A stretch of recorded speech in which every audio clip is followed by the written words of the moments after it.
가족을 위해 10년이라는 세월을 묵묵히 헌신했지만 돌아온 것이 감사의 인사가 아니라 가슴을 후벼 파는 차가운 외면이었다면 당신은 어떤 기분이 들까요? 자식을 위해 어디까지 희생할 수 있으신가요? 혹시 어느 날 문득 이 집에서 나의 존재가 그저 있어도 그만, 없어도 그만인 소모품처럼 느껴진 적은 없으신가요? 오늘 전해드릴 이야기는 68살 이선자 씨의 실화입니다. 그녀는 자식과 손주들을 위해 자신의 온 힘을 다 쏟아부었습니다. 조금만 더 참고 조금만 더 버티면 언젠가 가족들이 자신의 진심을 알아줄 거라 믿었죠.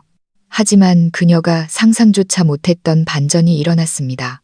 온 가족을 정신 차리게 만든 것은 다름 아닌 그녀의 매정한 그러나 단호한 반격이었습니다. 집안에서 가장 조용하고 유순했던 그녀가 등을 돌려 모든 것을 거두어들였을 때 가족들은 그제야 깨달았습니다.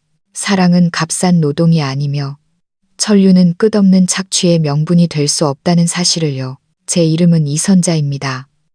올해 68살이고 공장에서 작업원으로 일하다 은퇴한 지 10년이 다 되어가네요. 남편은 일찍 세상을 떠났고 젊은 시절 부업하며 조금씩 모아둔 돈과 매달 나오는 90만 원 남짓한 국민연금으로 남편이 남겨준 집에서 혼자 살고 있었습니다. 넉넉하진 않아도 마음 편히 잔잔하게 살고 있었지요. 그 무렵 저는 동네 복지관에서 꽃꽂이 수업을 막 신청한 참이었습니다. 아침엔 산책하고 오후엔 수업 듣고 저녁엔 텔레비전을 보며 소박하게 지내려 했죠. 이제야 겨우 숨 좀 돌리며 나 자신을 위해 살아보겠구나 싶던 어느 날 딸 지은이에게서 전화가 왔습니다. 수화기 너머로 들려오는 딸아이의 목소리는 이미 울음 섞인 비명이었습니다. 엄마, 나 진짜 못 버티겠어. 애들 봐줄 사람도 없고 회사 눈치 보여서 미치겠어. 엄마가 서울로 좀 올라와 주면 안 될까? 결혼 10년 차인 딸에겐 초등학교 1학년과 유치원생인 아들 둘이 있었습니다. 사위 민호는 원래 지방에서 설비 일을 하다가 서울로 사업을 확장해 올라갔고 사업도 꽤 잘 돼서 집도 샀다고 들었습니다. 하지만 전화기 너머로 들려오는 딸의 목소리는 절박함 그 자체였죠. 저는 딸의 일이라면 열 제쳐두고 나서는 엄마였습니다. 전화를 끊고 소파에 앉아 밤새 고민했습니다. 그때 제 나이 58, 무릎이 가끔 시리긴 해도 체력은 괜찮았고 평생 사람 돌보는 게 제 주특기였으니까요. 다음 날 아침 딸에게 연락도 없이 터미널로 달려가 버스표를 끊었습니다. 짐이라곤 옷 몇 벌과 비상약, 그리고 아끼던 꽃가위가 전부였죠. 한두 달이면 되겠지. 애들 숨통 트이면 다시 내려오자는 마음이었습니다. 서울에 도착해 초인종을 누르자 눈이 퉁퉁 부은 지은이와 할머니 하고 달려나오는 손주들을 마주했습니다. 그 순간 마음이 사르르 녹아내리더군요. 딸은 저를 안고 엄마 정말 고마워라며 울먹였고 저는 그 등을 두드리며 걱정 마라. 애들이랑 집안일은 내가 다 할 테니 너희는 일에만 전념해라고 말했습니다. 그 문을 열고 들어가는 순간 다시는 나오기 힘들 거라는 걸 예감하면서도요. 그렇게 시작된 서울 생활은 마치 정해진 시간에 맞춰 돌아가는 시계 같았습니다. 꼬박 10년을 하루도 편히 쉬지 못했습니다. 매일 새벽 5시 반이면 일어나 아침밥을 차리고 애들을 깨워 옷 입히고 책가방을 챙겼습니다. 7시 넘어 애들을 등교시킨 뒤엔 곧장 집으로 달려와 빨래하고 청소기 돌리고 시장 봐서 점심 준비를 했죠. 애들이 하교하면 숙제를 봐주고 저녁엔 사위와 딸의 식사를 차리고 애들을 씻겨 재웠습니다. 정작 제 입으로 밥이 들어가는 시간은 늘 불규칙했습니다. 사위 민호는 얼굴 보기가 힘들었습니다. 일찌감치 나가 밤늦게 들어오고 지방 현장에 나가 며칠씩 집을 비우기 일쑤였죠. 딸 지은이도 저녁에 돌아오지만 늘 녹초가 되어 있었습니다. 밥만 먹으면 제 방으로 들어가 서류 더미에 파묻혔죠. 겉보기엔 부족함 없는 집이었지만 그들은 10년 동안 제게 수고비는커녕 생활비 한 푼 먼저 내민 적이 없었습니다. 아이들 준비물값, 학원비, 심지어 고장난 온수기를 교체하는 비용까지 제가 받는 연금과 저축에서 충당했습니다. 매달 60만 원 정도를 아이들 뒷바라지에 보탰지요. 말을 꺼내면 제가 너무 계산적인 사람처럼 보일까봐 입을 다물었습니다. 그저 애들이 내 보람이지 하며 스스로를 다독였습니다. 막내 손주가 제가 끓여준 소고기 무국을 먹으며 할머니가 학교 급식보다 훨씬 맛있어 라고 말해줄 때면 그 모든 고단함이 씻겨 내려가는 것 같았습니다. 어느 겨울밤 둘째가 갑자기 고열이 났습니다. 새벽 1시 저는 아이를 들쳐업고 근처 소아과 응급실로 달렸습니다. 2시간 넘게 대기실에서 떨며 기다리는 동안 딸과 사위는 전화를 받지 않았습니다. 패딩 점퍼 하나 걸치고 아이 이마에 헤어 시트를 붙인 채 뜬 눈으로 밤을 지새웠죠. 눈물은 나지 않았지만 가슴 한구석이 아릿했습니다. 이웃들은 저를 그 집 가사도우미인 줄 알았습니다. 바깥 활동도 안 하고 낡은 휴대폰 하나 들고 다니며 애들 뒷공무니만 쫓아다녔으니까요. 그래도 억울하진 않았습니다. 그저 내가 해야 할 일이라 믿었죠. 하지만 사람의 진심은 정말 기다리면 전해지는 것일까요? 제가 68살이 되던 해 무릎 퇴행성 관절염이 심해졌습니다. 아침에 일어나면 벽을 짚고 몇 분은 서 있어야 다리의 감각이 돌아왔죠. 겨울이면 빨래를 널려고 쪼그려 앉았다 일어나는 것조차 고역이었습니다. 그날 정오 의자를 놓고 올라가 천장 실링팬에 먼지를 닦다 그만 발을 헛디뎠습니다. 바닥으로 고꾸라지며 발목에 극심한 통증이 밀려왔습니다. 놀란 손주들이 울음을 터뜨렸고 저는 식은땀을 흘리며 간신히 정신을 차렸습니다. 이웃의 도움으로 겨우 병원에 가니 전치 2주의 염좌라며 절대 안정이 필요하다더군요. 저녁에 돌아온 딸 지은이는 붕대를 감은 제 발을 보며 엄마, 왜 그렇게 조심성이 없어? 라고 물었습니다. 저는 억지로 웃으며 나이 들어서 그래, 좀 쉬면 괜찮다고 했습니다. 딸은 눈시울이 붉어지더니 잠시 침묵하다 말했습니다. 엄마, 내가 휴가 낼게. 엄마는 강원도 고향집에 내려가서 좀 쉬다 와. 그 말을 듣는 순간 가슴이 뻥 뚫리는 것 같았습니다. 비록 혼자 사는 낡은 아파트지만 간장에 보리밥을 먹어도 그곳이 내 집이고 내 안식처였으니까요.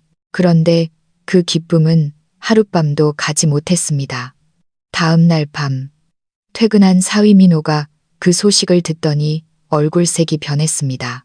어머니, 지금 내려가시면 애들은 어떡합니까?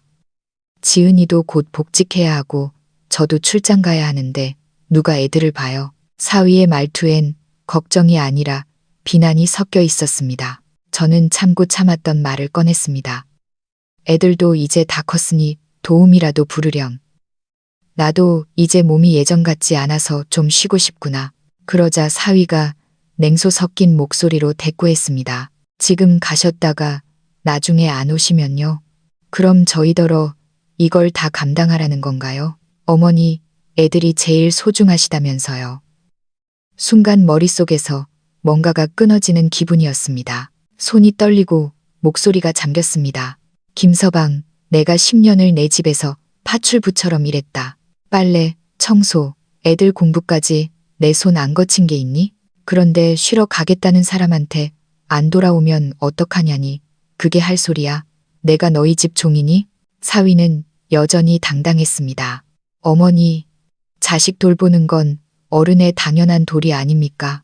저희가 고생하는 것도 다 가족을 위해서고요. 그리고 솔직히 저희가 어머니 노후까지 책임질 의무는 없잖아요. 어머니 몸 안 좋은 건 지은이가 신경 써야지 회사가 그 사정 봐줍니까? 그 말은 제 심장을 칼로 도려내는 것 같았습니다. 눈앞이 캄캄해지고 손끝이 저렸습니다. 너 방금 뭐라고 했니? 노후가 내 상관없다고. 사위는 사과 한마디 없이 당연하다는 듯 덧붙였습니다. 저희도 대출금에 애들 학원비에 허리가 휩니다. 어른들은 원래 연금이나 모아둔 돈으로 알아서 하시는 거 아닌가요? 이제 와서 저희한테 짐이 되시려는 건 아니죠. 저는 깨달았습니다. 10년 동안 손주 둘은 키웠을지 몰라도 장모를 사람으로 보는 사위는 키워내지 못했다는 것을요. 슬리퍼에 닳고 다른 제 발이 사위의 눈엔 그저 값싼 소모품에 불과했던 겁니다. 김서방, 잘 들어라. 너희가 지금 사는 이 아파트 내 명의로 된 거 잊었니? 남편 가고 나서 내가 피땀 흘려 마련한 집이야. 너희 사업 자금 필요하다 해서 내가 전세 빼서 여기 들어오게 해줬고 10년 동안 공과금이며 식비며 애들 학원비까지 내 연금으로 보탰다. 그런데 노후가 내 상관없다고? 그럼 이 집도 이제 너랑 상관없다. 딸 지은이가 말리려 들었지만 저는 멈추지 않았습니다. 너도 똑같아. 남편이 저러는 동안 넌 옆에서 입 꾹 닫고 있었지. 내가 너한테 그 정도밖에 안 되는 사람이었니? 지은이는 울먹이며 고개를 숙였지만 이미 제 마음은 얼음장처럼 굳어버렸습니다. 저는 절뚝거리며 방으로 들어가 문을 걸어 잠갔습니다. 그리고 다짐했습니다. 이 집을 되찾고 내 남은 인생은 더 이상 누구에게도 빚지지 않겠다고요. 다음 날 아침, 저는 평소 알고 지내던 법률 상담가 친구에게 연락했습니다. 친구는 제 이야기를 듣더니 단호하게 말했습니다. 선자야, 지금 안 하면 나중에 후회한다. 네가 10년 동안 할 만큼 했어. 친구의 도움으로 거주지명도 소송 및 퇴거 통보서를 작성했습니다. 한 달 안에 집을 비워달라는 내용이었죠. 저는 그 통지서를 거실 탁자 위에 올려두었습니다.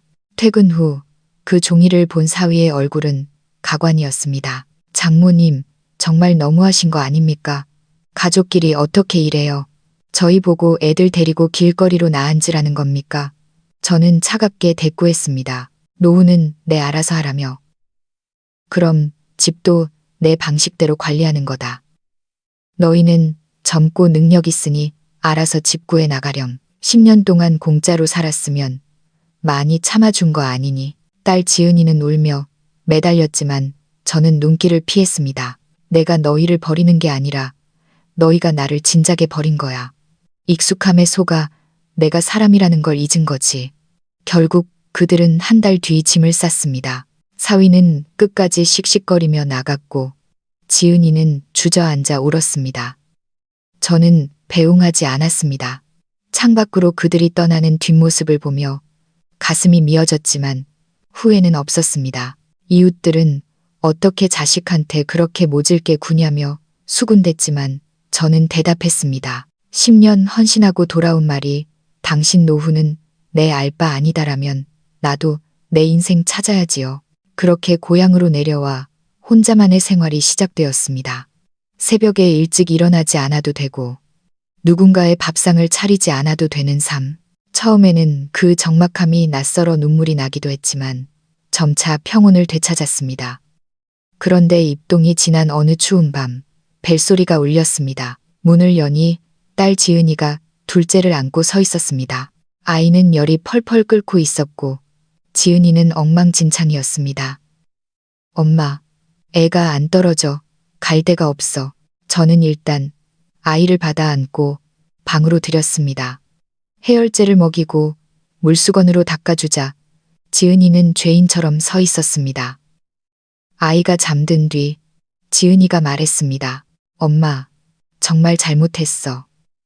월세 50만 원짜리 좁은 방에 들어갔는데 부엌도 제대로 없고 애들이 밤새 울어. 엄마한테 다시 애 봐달라는 소리 안 할게. 그냥 우리를 엄마 인생에서 지우지만 말아줘. 다음 날 사위 민호도 찾아왔습니다. 손에 두유와 꽈배기 봉지를 들고 문 앞에 서 있더군요. 예전의 거만함은 사라진 채 고개를 푹 숙이고 있었습니다. 어머니, 제가 정말 죽을 죄를 지었습니다. 돈만 잘 벌면 장땡인 줄 알았는데 가장 힘들 때 보니 어머니가 이 집의 기둥이셨다는 걸 이제야 알았습니다. 한 번만 더 기회를 주시면 다시는 어머니 혼자 힘들게 안 하겠습니다. 저는 잠시 침묵하다 규칙을 내걸었습니다. 첫째, 진명이는 영원히 내 것이다. 둘째, 생활비와 가사 분담은 철저히 너희가 한다. 난 더 이상 너희의 파출부가 아니다. 셋째, 한 달에 한 번은 온 가족이 함께 식사하며 서로 고마움을 전한다. 사위와 딸은 연신 고개를 끄덕였습니다. 그렇게 그들은 다시 들어왔습니다. 하지만 예전에 저는 없었습니다. 사위가 퇴근하면 직접 설거지를 하고 딸은 아이들 숙제를 챙깁니다. 저는 아침에 산책을 하고 복지관에서 서예를 배웁니다. 가끔 손주들이 달려와 제 어깨를 주무르며 할머니 고마워요 라고 말합니다. 저는 더 이상 희생하는 할머니가 아니라 존중받는 집안의 어른으로 자리를 잡았습니다. 이제 제 나이 73입니다. 몸은 예전만 못하지만 마음은 그 어느 때보다 단단합니다. 제가 이 경험을 통해 배운 4가지를 여러분께 꼭 말씀드리고 싶습니다. 첫째, 돈을 전부 자식에게 주지 마세요. 돕는 건 정이지만 나를 잃는 건 어리석음입니다. 둘째, 집은 반드시 본인 명의로 지키세요. 그 명의 한 줄이 당신의 노후 발언권을 결정합니다. 셋째, 손주를 돌보는 게 당신의 유일한 가치가 되게 하지 마세요. 당신의 인생엔 꽃꽂이도 서예도 친구와의 수다도 있어야 합니다. 넷째, 자식에게 고마워할 줄 아는 법을 가르치세요. 무조건적인 희생은 자식을 괴물로 만듭니다. 저는 이제 누구를 위해서도 억지로 참지 않습니다. 진정한 평온은 내 노후를 내가 통제할 수 있을 때 온다는 것을 알았기 때문입니다. 여러분도 혹시 누군가의 도구로 살고 계시진 않나요? 이제는 그 굴레를 벗고 당신만의 꽃피는 봄을 맞이하시길 바랍니다. 당신은 어떻게 생각하시나요? 이 선자 씨의 선택이 너무 매정하다고 느끼시나요? 아니면 당연한 권리라고 생각하시나요? 여러분의 소중한 의견을 댓글로 남겨주세요. 당신의 이야기가 누군가에게는 큰 위로와 용기가 될 수 있습니다.